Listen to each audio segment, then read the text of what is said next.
আসসালামু আলাইকুম জি। ওয়ালাইকুম আসসালাম।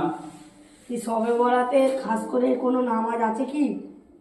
আলহামদুলিল্লাহ, খুব সুন্দর প্রশ্ন করেছে যে শবে বরাতের খাস করে লাইলাতুল বারাতের 12 রাকাত নামাজ আমাদের সমাজে মা বোনেরা পড়ে, তাই না?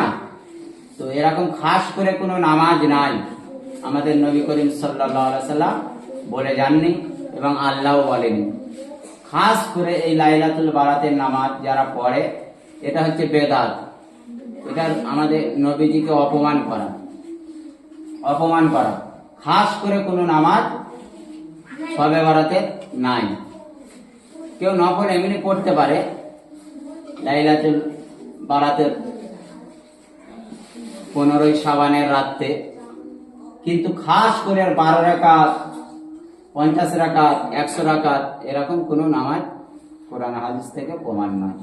বুঝতে পেরেছ?